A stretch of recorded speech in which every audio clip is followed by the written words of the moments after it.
जहियाल चलते दहेजक खेती, जहियाल मरते गरीबक बेटी। कते दिन सहते पीड़ा, कते दिन झरैत रहते नेती।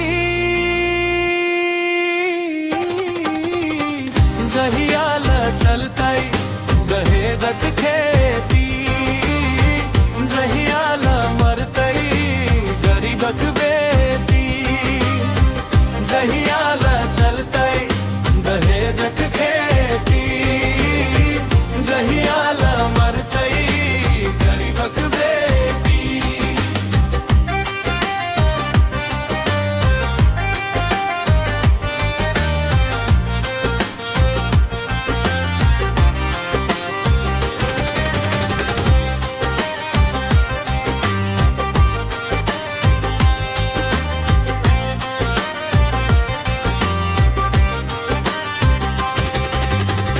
बाप बेचैत छै खेत खलिहाना, माथ पर चढ़ल कर्जक तूफाना।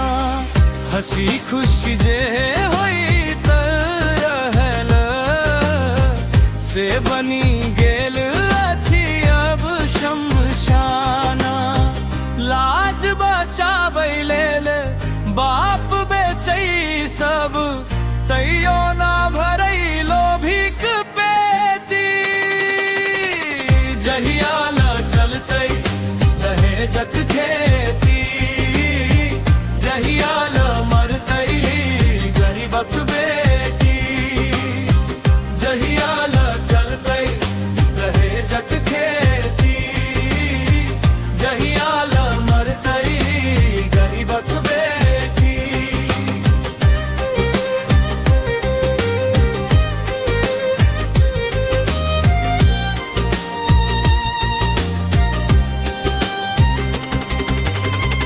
कन्यादानक पावन रिवाज बनल आज सौदाक समाज। पैसाक तौल में मोल लगै छै, टूटी रहल अछि स्नेहक ताज। माया रोइत छै अखी भरी भरी, भिजैत छै चुनरी ओढ़नी सेती। जहियाल चलते दहेजक खेती, जहियाल मरते गरीबक बेटी। जहियाल चलते दहेजक खेती, जहियाल मरते गरीबक बेटी।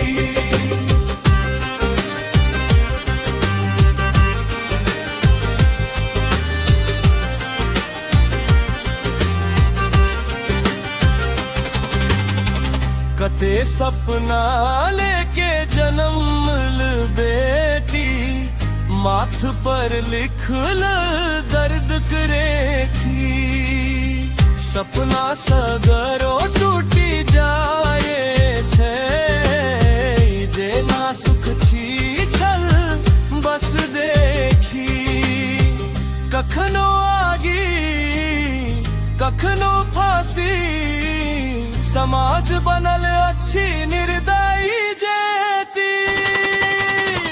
जहियाल चलते दहेजक खेती, जहियाल मरते गरीबक बेटी। जहियाल चलते दहेजक खेती, जहियाल मरते गरीबक बेटी।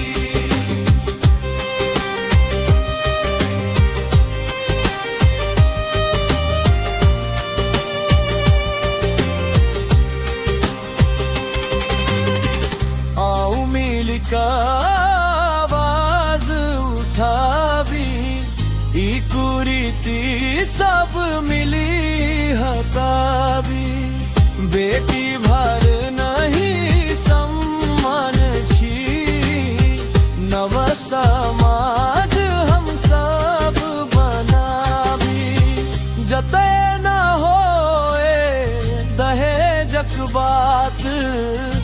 शीशा सजत हर एक बेटी तखना रुकत अन्यायक खेती आ बचत हर गरीबक बेटी जहियाला चलतई दहेजक खेती जहियाला मरतई गरीबक बेटी।